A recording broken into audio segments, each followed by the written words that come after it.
Everybody. Welcome to the Joyfulicity podcast. I'm your host, Laura Wakefield. And today I am thrilled to have my good friend, Cindy Bell, on the show with me. Cindy and I have known each other for about 30 years. We went to college together way back in the day, and then we lost touch for a little while and reconnected a few years ago, only to discover that our lives had taken a very similar track. We're both realtors. We're both life coaches. We both have big families.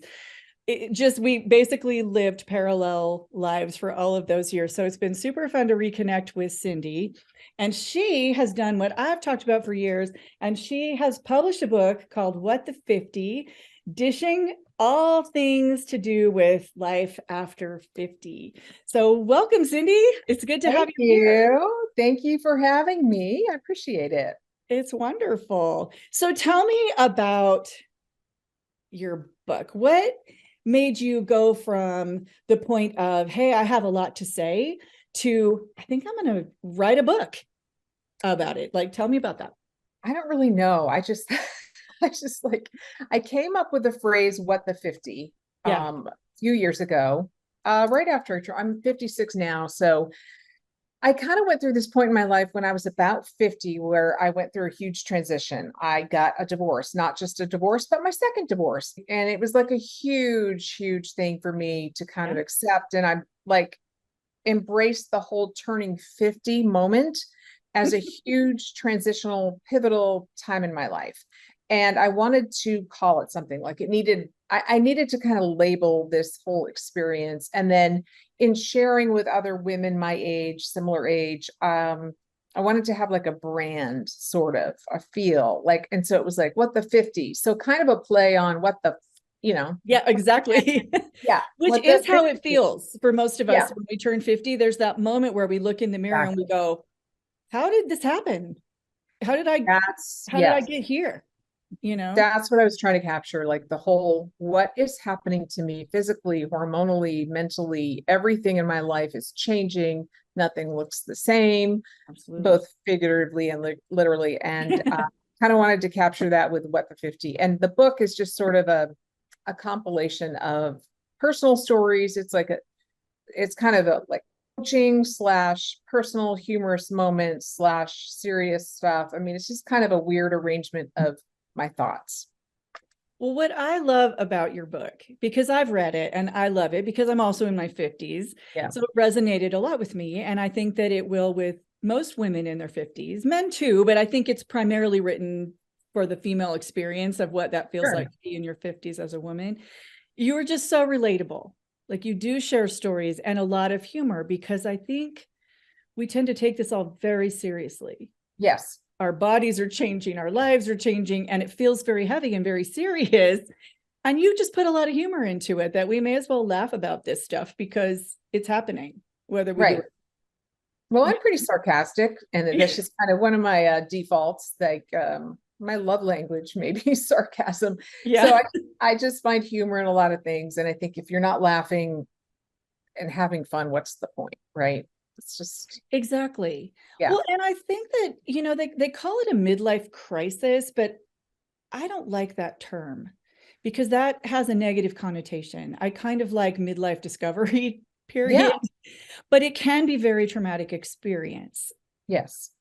because you have to rethink everything you ever thought that you knew. And often there are divorces and things like that that are happening at this age. That's not uncommon. So, Yes, we find ourselves in a position where we're kind of having to redefine and re-navigate what life looks like because, like you said, divorce, it's, unfortunately, it's pretty common. yeah. And we're kind of in the middle, like we're suddenly empty nesting. You're not quite there yet, but you're getting Right. there. You have 9, so it's taking you a little bit longer. Right. I'm a little behind the curve on that one, but yeah, it'll Right. happen though. It will. Yeah. So we're empty nesting. Our parents are aging, our parents are dying, and Yes. suddenly we're left single or divorced or, in new relationships. And so everything looks different. And we have to figure out, how do we do life now? As women, we know so much more. We have so much experience and knowledge, things that we've learned along the way, but everything's different. Like, how do we move through this? So I like what you said. It's more of a discovery, not a crisis, although it can be a crisis. Well, and it's going to be as traumatic as what our mindset is about Yeah. it. And that's why I love books like yours, because it starts to challenge whether or not that mindset needs to be negative or not. Right. No, because everything in society tells us that this is a horrible thing. We're getting old, and getting old is not good. We don't look 20 anymore. We're supposed to somehow be ashamed of that and try to, fight that. And it's Right. happening. Yeah, Whether we fight it or exactly. not, it's happening. You know, And, we you know, yeah, we have not been given permission by society, not that we need it, but to age right, gracefully. Men have permission to do so, but we don't. We're expected right. to color our hair, we're expected, to fight aging, fight our wrinkles, and stay in shape and stay thin. And I'm all for all of that. Like Sure. I fight aging. I will continue to fight it as much as I can. Yeah. However, I also, sometimes I just want to breathe. I just want to be like, screw this. I'm 56 years old. I can't look 35.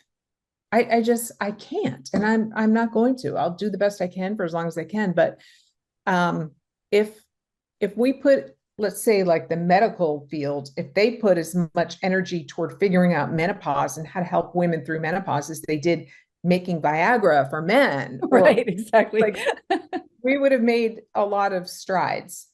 We're getting there. Exactly. Oh, and I think that it's about not like you said, I mean, I'm about trying to look the best that I can at whatever age that I'm at. What I don't want anymore, though, is to feel the shame, because Yeah. on my best day, I'm not going to look 20 anymore. No. I can look awesome for 54, but I'm 54 and I'm never going to look 20. And that's okay. That's all right. And that's where I want to get within my own self. But I'd like to see society get there, because I know there's so many women our age that are just suffering. Yes. All these things to do with aging. And it's going to happen whether we suffer or whether we find the humor in it. That's And right. so Or it's just not about whether you color your hair or don't, that's a personal choice for people to make. But let's not be ashamed when we look in the mirror and don't look 25, as if somehow our worth and our value as a woman is diminished. Because we're Exactly. not. We're powerful. In fact, a lot of people are talking now, and I'd love your take on this, that people our age in their 50s now are aging differently. What do you think about that when you hear that? Because I think it's true that I we think aren't it's aging the true. way our parents did. Yeah, because when we were kids, I would think of a woman in her 50s. The image that came to me back then was short gray hair, Always. Yeah. retired, and they reading the newspaper every morning, drinking her coffee. It like sort of we are aging differently. I mean, we are taking our power back. We are taking control of ourselves and how we age. And I think that that's a really, really good thing. But maybe we've also created these false expectations for ourselves to look a certain way. I mean, look, you've had 9 children. I've had 5 children. The body just does certain things after it's Yes. out that It will many never be times. the same. Yeah. I mean, and why are we trying to, not that we get sloppy or complacent, but why are we trying to look like we have not birthed multiple human beings? Because no matter how hard you try, you can't fully fight that. No. It's never going to look the same again entirely as it once did. And I Mhm. think that's okay. It's really okay. I think what it's about is having that personal power to choose to look how we want to and how we do, and to love our body where it's at. Even Yeah. if we're trying to make positive changes, like right now, I would love to lose another 20 to 30 pounds, right? And that's all right to want to do that. But I need to love myself now while I'm in the process of that. Not, Yes. I will love myself when I'm 30 pounds thinner Exactly. and look 25 again. No, now, right now. Right. And it's our job to teach society, to teach others how to treat us. I mean, I scroll through Instagram or TikTok, and older women, we have a big platform on these We social do. media profiles. Like, we take up a lot of space. Like, it's a big thing. Women over 50, it's a big demographic on social media. But there are so many men trolls on there who are saying, oh my God, you look terrible. Put a paper bag on your head or color your hair. or you need to lose some weight. All these comments, and it's constant. Yeah. It's our job to redefine the narrative and to shift the narrative and to allow others to see us differently, because we have to come forth as being powerful. We have to love ourselves so damn much that everyone else looks at us and goes, yeah. Well, that's why I think it's so important. People like you who are writing books about this and running your Facebook page, that sort of thing, because there's so many sources, like you said, trolls, but other sources too, that are telling us that we don't have as much value anymore. And it's so important to have women out there speaking out and reminding each other, yes, you do. Yeah. You are powerful. We're powerful. Mm-hmm. Because we're not 20. And that's the right. important part. I wouldn't want to go back to 20. I didn't know anything when I was 20. I did everything. I mean, I didn't know anything. I had no life experience. And so all of the things that we've been through, that some of them are difficult, some of them are wonderful, but they all have shaped us and informed us. And that's why we're powerful. Yes, exactly. So these wrinkles mean something to me. They do. Yeah, anyway. they do, definitely. Yes. So tell me about the core four. So the core four, basically there's 4 pillars, and there's more than that. But if you can actually have sub pillars within these 4 pillars, but it's your physical, your spiritual, relational, and financial. So these 4 areas in my coaching program, I don't know what you do in yours, but in my personal coaching program, I coach people on these 4 areas. Like, how's your physical? How's your relational? How's your spiritual? How's your financial? And like I said, there could be sub pillars, but those are the basic 4 that we concentrate on. And setting goals for yourself within each one, taking a hard look, a hard inventory of where you are and where you want to be. And then breaking it down within each of those 4 areas. Well, I have found too, when one is a little off kilter, often it's throwing the others off kilter too. So if you can regain some strength in one area to where you feel powerful again, it will spill over into the other areas too. Do you find that with your clients? True, so true. And for most of them, actually, it's the physical, that if they feel good about themselves, they're taking care of their health, they're feeling good, then that spills into most of the other areas. That's Absolutely not for all of them, but for most of them, and for myself. Right, and whatever that looks like for them, Right. but that they feel, I think for me right now, the reason that I'm kind of really tackling this last little bit of weight loss, it's not really so much for appearance. I mean, it is, because, I'm going to be on camera, all of that sort of thing, Right. but it's more than that. It's more that I feel like that's one area where I'm not at my best. And it's very empowering to me to think of taking control of that again and getting it back, because I think that sense of empowerment is where your confidence comes in all other areas of your life. Yeah. Yes, for So sure. how do you teach people where do you tell people to start if they're feeling out of control everywhere? Well, I have them take a hard look we determine their current reality. Mm-hmm. So they have to get super clear and very, very real.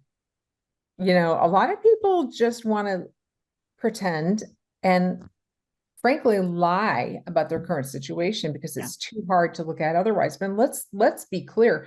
When you're in your 50s, you better get your shit together. If you better know what you want, but more importantly, know where you are right now, because you can't get to where you want to go without really getting super clear on where you are.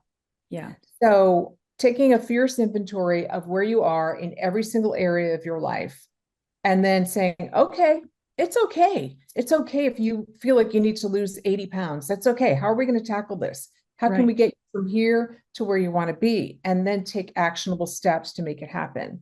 So it's all about getting very raw and very real with yourself and say, okay, here it is. No shame. Which is hard. I mean, that's painful sometimes. It If is. you've been running away from a reality, maybe not saving what you should for retirement, for instance, and trying to just stay in denial about the fact that we're now in our mid-50s and we don't have that much time. Yes. To really confront that can actually be a little terrifying at first. It can be kind of very upsetting. But it's important. Yeah. So for a woman in her 50s, she finds herself suddenly in a financial situation that she's like, how am I going to get out of this? I need some money. It's very important to look at that and go, okay, let's figure it out. Mm-hmm. There's a way out of this. Let's take some steps to make it happen. And it's not sexy. This is No. not sexy stuff. Like this is hardcore accountability and Mm-hmm. action. Because, like you said, we don't have, not that we're on our deathbeds, but we don't have that much left, that We don't much have as time. much time as we used to, That's for right. sure. Yeah. Well, and And that's it's, where I think you as a coach come in. So, have so much importance and value is that accountability, mhm, because that person left to their own devices is going to revert back to their habits. totally. The minute it feels uncomfortable, they're going to revert back to all of the different comfort mechanisms that they have in place in their life to hide from that. That's what they've been doing for years. And so to have somebody that keeps bringing it back and saying, okay, wait, come back, look at this Yes. again, Yeah, definitely. super, super important. I love that. Okay, so I'm going in highlights of my favorite parts of your book. Okay. This chapter was probably my favorite one, and maybe because this is something that I do myself a lot. So it highlighted some stuff for me. Stop half-assing your life. Oh, mhm. Yeah, that one got to me. Talk to me about that chapter. Yeah. I mean, it got to me too, because, and I'm preaching to the choir in so much of this book is stop half-assing your life. I know for me, I found that I can do most things pretty well, and I can operate at about 75% of my capacity and kind of skate, kind of coast through. But Mhm. that's half-assing it, right? I Yeah, mean, you make a decision when you wake up every day. Am I going to be like excellent today in many areas as I can, or I'm going to half-ass it? I mean, it's up to you. If you like half-assing your life, go for it. I mean, I'm not here to shame anybody into a certain way of living, right. but if you're aware that you're half-assing your life and you want it to change, then maybe you just need to admit I'm half-assing my life. Let's do something different, right? Well, once you admit that to yourself, it's hard to run away from the accountability at that point Yeah, because you absolutely. know it. And I think that one of the things that causes me to do that, sometimes it's laziness. I mean, that's the truth. Yeah, Sometimes I just don't yeah, want to, I don't feel it. But sometimes I'm actually afraid of what it would mean if I gave it my all. Like, not just that somebody would reject me, but maybe it would really go well. And if it does, then I have responsibility for all of the things that might come from that. And that yes. overwhelms me a little. So if I can just stay over here half-assing, then I don't have to deal with all of that. Absolutely. And look at us, we're both on this very similar trajectory, and we're doing very creative things in this time of our lives. And it's a blessing, but it's also kind of a curse because what if this goes really, really well? It's Yeah. scary. Like, what if my podcast starts reaching millions? Or what if my coaching program starts making six figures, multiple six figures? Like, Right. then what? What if my social media blows up completely? Then what? It's safer, Right. definitely, and more comfortable to stay here. Well, and what will that require of me? Right. Like if I put out the best of myself, sure, there's the chance of being rejected, but I'm almost more comfortable with that, Yes. weirdly, than I am with, but like you said, what if it blows up and it gets huge? And what will that look like? Well, how will my life change?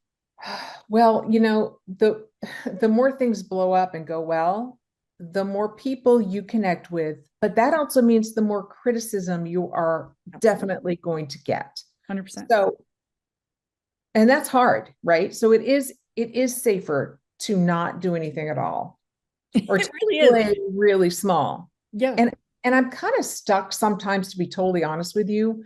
I'm kind of stuck sometimes between this go get it, go after it, play big, play hard, and screw it. I'm 56. I don't have to do anything I don't want to do. Maybe I should start slowing my life down now. Right. That's Yes, right. yes, that I think we flip-flop back and forth.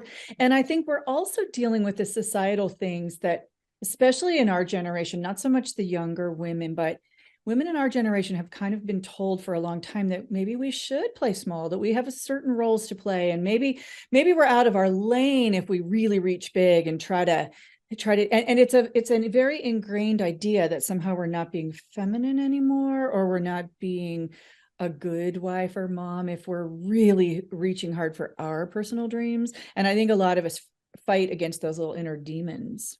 Oh yeah, but especially Laura, let's be honest, people like you and me who we've kind of been trained, taught, and educated through this religious system that we both came through. And I don't know how much you want to get into this. Oh, we can talk about anything here. Yeah, Cindy and I both used to be in the Mormon church, and actually we met at BYU, and we both have since left the Mormon church. But that is a huge part of both of our history. Yes. Yes. So we have that common thread, and that we were taught. I mean, even if it was just sort of what's the word I'm looking for? Not directly. Definitely, we caught this indirectly, but it was pretty direct. That Pretty direct. we, women we have an inferior role. And so basically, our voices do not matter nearly as much as our male counterparts. Let's just I think, like, I don't know that I ever saw myself as inferior so much as that my role was pretty defined and pretty specific. So to reach outside of that was kind of just, getting out of my lane. It was not like, this is where you belong, over here. Exactly. And it was valuable. I felt like it was valuable and all of that, but it was very defined. And so if I had bigger ideas than that, that somehow I just wasn't being faithful or contented. Yes. And I guess I wasn't fully contented, to be totally truthful. That wasn't enough for me. And I wanted more, but I still fight against that, thinking that I need to tamp it down. Laura, calm be down. Smaller. Yeah, exactly. Don't be too loud. Yeah, don't be too big. But I have a really big personality, and that's been something that I do, that flip-flopping of, oh, you need to be here, and no, I'm gonna be over here. Right. And that's a huge internal conflict that I wrestle with when I'm doing something like starting a podcast. How much am I allowed to be here? Yeah, like, how loud can I be here? Exactly. Like, do I really belong in this space of, right, these people over here are the ones who do podcasts, not me. Not me. I'm just a mom. Right. How silly. Oh, I was being silly. Oh, yeah. I mean, but I think that is really common, like you said, for women our age to be constantly doing this, one voice here and one voice here, and we're constantly at battle. I do see younger women, though, in their 20s, 30s, even 40s, who don't even have this conversation going on in their head. There's like, they're released from it entirely. Entirely. Yes. So I think it's very normal for women our age, but I think that we need to, that all the more reason that we need to keep speaking. We need to keep standing up and saying the things that matter, and that are not to be obnoxious or anything, but just to say, hey, we're here. We're not going away. Like on TikTok, we're here on TikTok. So get used to it. We're here. Yeah, exactly. And my kids are like, oh, Cindy has the most hilarious TikTok feeds. I love your posts on TikTok because they're so relatable. You'll say the stuff that other people are thinking. Tell everybody what your TikTok handle is so they can find you right now, because I try to, because I'm a realtor as well. So it's Cindy Bell Sells. And so it's like, I really don't like that handle. I'm thinking about changing it, but that's a whole nother thing we need to talk about, branding. Like, who are we? Are we just one brand and then all these different things that we do underneath the brand? Because we're realtors, we're coaches, we're podcasters, we're moms, like, we're multifaceted. So anyway, you can find me on TikTok at Cindy Bell Sells, but I love TikTok because it is the place I can be the most authentic version of myself. And it freaks my husband out. He's like, oh, God, who are you? And I'm like, I just feel free. Yeah. Like, I found that too. So when I was on all the other social medias for a long time, and I resisted TikTok because it felt kind of silly. Yes. Because you are silly on there. You act out and you do these crazy videos and all this kind of stuff. I have found TikTok to be the most freeing of all the social medias. And I don't know what's about to happen with all of that. I won't get into that politically about all of that right now, but just to learn how to be that open about that silly side of myself has been very freeing for me. And I really enjoyed that. And it's spilling over into the rest of my social medias and my life. And when you were talking about branding, I think for a long time with branding, I thought I had to put myself out there as a realtor, like put the real estate first or the coaching first and then hide myself a little bit back behind those professional titles and labels. And Mhm. I'm starting to mix all that together now and realize that my brand is really me. Yeah. And that is really uncomfortable for me, to be totally honest. It's something I'm stepping into a little bit, but it's uncomfortable. And I think that's true of every woman, whether she's doing podcasting or not. Your personal brand is you and your authenticity and your uniqueness and everything that makes you you. And don't be afraid of that. Absolutely. And I have found the more authentic I am, as uncomfortable as that is, I attract the people that are really supposed to be in my life. Yes. And that's just, I don't want to be connected to people who don't want to be connected to me. So might as well just be ourselves, whether it's on social media or in real life with real people face to face. Just be you and let the chips fall where they may, and let the people who are not supposed to be in your life not be in your life. And that it's actually a blessing that they exited. Yes. And that's hard to come to until you're kind of really comfortable with who you are. Oh my gosh. I can't tell you. I don't know if you can relate to this, but I mean, thinking about all the toxic relationships that I've had throughout my life. Yeah. Even just friendships, casual friendships that were toxic because those people were not my people. Yet I was trying to make those people my people. I'm like, I don't have time for that anymore. I only have time for real, authentic relationships. Yeah, because what you get, it took me till my 50s to learn this. I didn't know this in my 20s, that if you curate yourself to please someone else and are not showing up as you, all you're going to have at the end of that is a relationship where you have to be something you're not, and you're never going to be comfortable there. You're never going to be happy there. No.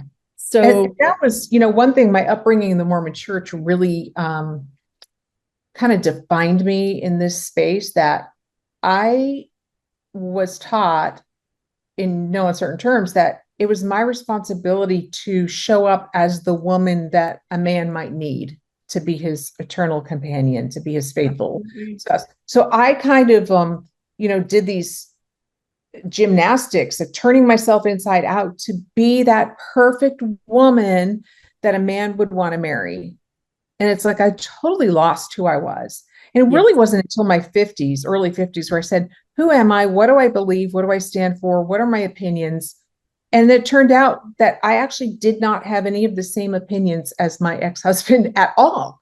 Like, I actually had my own personal thoughts and opinions. And that was like, whoa. Well, and then you're like, well, now I kind of know why that didn't work. Like, how could it ever have worked when we weren't showing up as ourselves? And I think that idea that there's a set way to be so that you are lovable, so that people will want you, is really false. There's billions of people on this planet.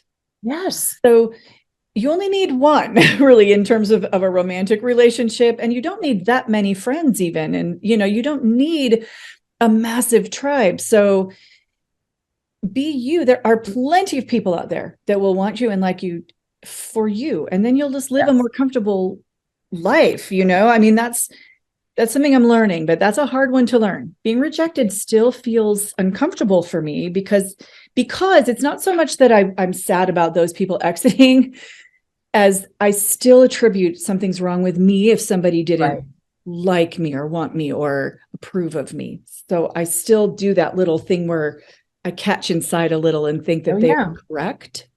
Right. But, we actually have the power and the freedom to get rid of people in our lives that we know don't belong. Like, maybe we're the ones that get to make the decisions. You belong in my life. You don't belong in my life. Whereas we were giving everyone else the power to determine that before. Well, and at what level do you belong in my life? Like, there's people that are fine at the acquaintance level, but, only certain people move to the next tier of, of intimacy, so to speak, where we share our real feelings with that, like these people are on this layer of our life. And then there's these like layers into the core. And sometimes I gave all that emotion and power to all of these people. And really only this person had really earned the right to be that close to me. And that's really a boundary issue, isn't it? I mean, it's all about and it's not about putting walls up. It's more about self-esteem, boundaries. Yeah. Yeah, definitely. Well, that kind of comes to this next chapter in your book that I love. Take your sorries back. Oh, this is like one of my favorite topics. Yeah. So talk to me about that. So I found myself my entire life apologizing for everything, whether it was like specifically saying, oh, I'm sorry, or just my behavior said, I'm sorry, right? Because I felt like I was responsible for everything that went wrong in my world. And so if it was my responsibility, I need to apologize and then try to make it right. So I decided, I think it was 2020 or 2021, I said, I'm going to take my sorries back. And it was just this visual for me. I'm taking my sorries back, taking it back. So now when I apologize, of course, we should apologize when we wrong somebody. Of course, we should apologize when we're in the wrong. But there are a lot of times where we don't need to apologize. And we can say, instead of, oh, sorry, we can say, thank you for your patience. Or I appreciate your willingness to, fill in the blank. There are more creative ways we can use our language and our behavior than being overly apologetic. Because words matter. Words do matter. They matter. Very much. Very much. And so we weaken our stance as human beings when we're always apologizing for everything. Not everything's our fault. Some things we can put out here and go, that's your issue. I'm not owning any part of that. Well, and I think too, like, it almost becomes reflexive. Like, you say something about how you feel about something that's totally valid because it's my feelings. So I'm allowed to feel that. And somebody doesn't like it. Again, you can't force them to like it, but you don't have to be apologetic that that's how you felt and what you thought. Right. So another way to, find a way to reword that. Well, I can see that we have a different opinion about this and I respect your opinion. Yes. Or, I have a girlfriend, she's my age and we're very, very close, but she apologizes every time we're talking. Before she shares an opinion or a thought, she apologizes for it ahead of time. Oh, gosh. And I'm like, stop doing that. But it's so reflexive and so naturally ingrained in her to do that. I don't even think she realizes she's doing it. And it's something that a lot of women our age carry with us. We don't realize we're doing it and we don't realize how disempowering it can be. So it's just something to think about.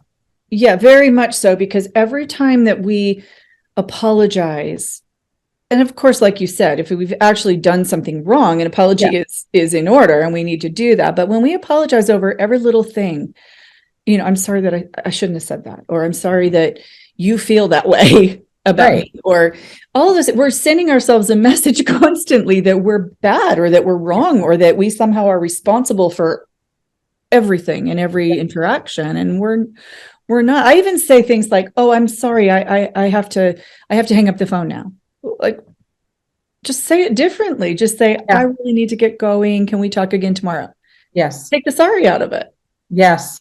You're not doing anything wrong. I love that. And kind of going along with that was the other one, no is a complete sentence. Mm-hmm. We tend to say no, and then I feel like I do this all the time. So that one made me laugh because I still do this, but I'll say no, and then I'll feel like I need to give this extensive explanation justifying why I said no. So talk to me about that. Oh my gosh, same. I just couldn't say no. Right. Because no might hurt somebody's feelings, right? So I have to massage it and make it really palatable for whoever's hearing the no. Where, and it's still hard, like no, I'm not able to do that right now. That's okay. Men do this all the time. Men do not typically feel the need to explain their no. Well, the problem that I see with the way that I do it, typically I'm trying to get better, is it's not really a no, because I'll say no and then I'll start explaining. And sort of like if you go to a car dealership and say no, they'll try to, you're leaving the door open for them to convince you that your no isn't really a no. And it becomes almost a negotiation. Yeah. Because I'm still explaining and still talking, there's still room for that to be turned into a yes. Yeah. And very often, because I'm a pleaser, I will allow it to be. I'll say, no, I cannot do that. And then before I know it, not only am I doing that, but I'm also on the committee for this other thing. And now I'm doing 3 times as much as what I said no to. And I do that all the time. I think women do that. And then we're resentful because we're suddenly involved in all these things we don't want to be involved in. It's like, and I still find myself in this situation, over committed in things I don't want to be committed to. Like I'll agree to a lunch date that I really have no desire to attend. Right. Why did I agree to it? No, I'm not going to be able to do that. And Well, even, on another deeper level, sometimes we'll continue romantic relationships that really aren't serving us because we're too afraid to hurt someone's feelings. Yeah. Or friendships or whatever it is. But I'm learning that if you don't really want to be there, then that's not actually fair to them. Like, you may not have hurt their feelings on the surface, but you're kind of dooming them to stay in a relationship that's with someone that doesn't really love them.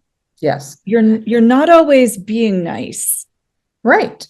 To try to, pacify. It's really about clearly communicating our intentions and our desires to other people. And knowing that it's okay to make my intentions very clear. And It doesn't mean you're a bitch. It means you are just a woman with clarity. Period. And people, once they're used to that, like if you haven't been that way, showing up that way in your life before, it might rebuff some people at first because they're not used to that side of you. But once they are, and people that meet you in that confident space, because it's not about being bitchy. You're not being mean to say, no, I'm sorry, I'm not able to do that. Yeah. It's not. And if you don't come at it like you think you're being mean and all apologetic, it's just very matter of fact. There's not a whole lot that anyone can say to that. If you just flat out say, no, I'm sorry, I can't do that. Or you don't even have to say sorry. How do we say that, Cindy? How do we take the sorry out? No, thank you. I appreciate you. I appreciate the request. No, thank you. I won't be able to do that. I mean, I don't know. I think it's a mindful thing. You have to remind yourself, don't say sorry. Don't say I'm sorry. The flip side to this whole no is a complete sentence, and I wrote about this in my book too, is that yes, I've had to relearn how to say yes because I was saying no to my kids so often. No. I say no to my immediate family, the ones I love the most, but I say yes to the entire world. Right. How screwed up is that? That's backwards. So now I'm learning to say yes to my family, the people I love the most, and saying no to the outside world. So it's saying yes to you, and the things that matter to you also can be put on the table as things that you're allowed to say yes to, even if it means you're not going to be there to be on that committee. That's right. No, I'm sorry, I can't do that. I'm going to be doing my own thing. Like that sounds really uncomfortable, but it's valid. The one thing for me, my workout time is sacred. Like that is when I need that time, not just physically, but mentally. And I have found so many times I've kind of allowed other things to take, but now I'm like, nope, this is my workout time. No to everything else, basically, because it's me. It's yes to me. So yeah. And knowing that fills you up and is really important to your own mental health and physical health and all of that stuff. When you say yes to that, you're actually going to be able to show up as a much stronger, more powerful, energetic, present person to the other things that you say yes to. And I find when I say no to myself and all the things that feed me, I'm showing up. That's when I tend to start half-assing. Yeah. Everywhere, because I'm not fed. I'm not grounded. I'm not taking care of myself. For sure. So it's not selfish at all. Okay, Cindy, I have one more question for you, but before I do, tell everybody how they find you. How do we find Cindy Bell? My website is being revamped, but I think it's cindybellcoaching.com, but I'm not sure it's running at this particular time. But you can also find me on social media, Facebook, Cindy Bell, Instagram. Actually, it's funny. We talked about this. I have 2 Instagram accounts, but I'm thinking about merging them into one brand, but it's What the 50. You can find me What the 50 on Instagram, and then TikTok, Cindy Bell Sells. But yeah, I'm pretty easy to find. But cindybellcoaching.com, I think that's my website. And I'll put links to all of that and to your book in the description for this interview. So my last question for you, because the basis of this podcast is talking about living joyful living. Yeah. Is that possible for women after 50? Is there life after 50 that's full of happiness and full of joy? It's not just a steady downhill after 50. Right. Talk to me about joyful living after 50. Oh, I love that question. It is definitely possible. And it is not only possible, but I think that there is much more joy in being this age than any other age previously in my life, because we do have this sense of wisdom. We've experienced a lot. So we carry a lot of wisdom with us now at this point in our lives. And we know what matters and we know what does not matter as much anymore. And so we can live joyfully if we can figure out how to deal with the things that, the whole menopausal issue and the things that may make us feel less than at this point in our lives. It's just developing that confidence of who we are and then moving forward into this. This is the second act, right, of our lives, and embracing that and just taking it and saying, I'm going to own this period of my life. And I wake up every day actually and say, I'm choosing joy today. I am choosing my attitude today. I really have to be very intentional about that, because I know a lot of women who are pissed at the world, and they're just like, oh, I hate my life. Blah, blah, blah. No, in fact, a lot of people, most people, I think, have a bit of an attitude about that. Yeah. You have a choice every single day. Am I going to be joyful today, or am I going to be just pissed off and miserable? Right. And you can't always choose the circumstances. No, exactly. We do have physical things that are happening to our bodies. We do have things like divorces these things are happening and they're hard, and it's not to minimize that. Yeah. And I'm not saying don't pretend that things aren't happening. Don't deal with your issues. Yeah. There's a lot of things happening that are hard and challenging. And I'm not saying minimize that and pretend like, everything's great. Yeah.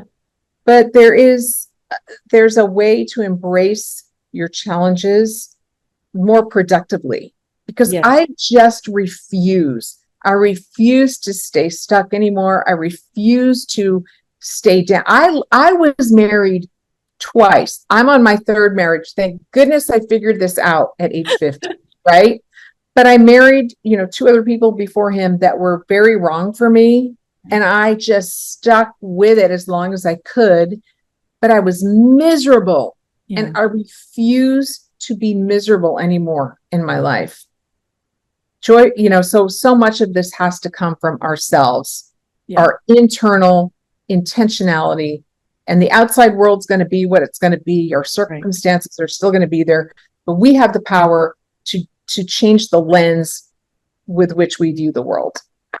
100%. And I think that's part of the power of being over 50 is that we've been through enough that we can look back on our lives now and realize that so much of what we thought mattered didn't. And so much of what we thought we had to be or had to do or had to think was never true. And at 50, I think there is a little bit of a kind of what the 50 kind of, attitude that comes up like, well, hey, I'm on the second act now. I'm going to do this differently now. And I love that freedom. And the thing is that it's never too late. It is never too late to start your life over. It's never too late to make different decisions. You're never too old to do whatever you want to do. You got to change your mindset about this, that you are not too old and it's not too late. 100%. Cindy, thank you so much for being my guest today. I always love talking to you, my friend. We need to collaborate more. We really need to start doing some more things together. So 100%. We'll talk offline, but thank you for having me. I appreciate it. All right. Have a great day, everybody. Thank you. Thank you for joining me today on the Joyfulicity podcast. If you enjoyed this episode, please like and share, and come follow me on all major social media sites at Joyfulicity or on my website, joyfulicity.com. You can follow the link in the description for this episode to all of the places that we can connect. Have a great day, everybody, and remember, dare to dream, plan to play, live to learn.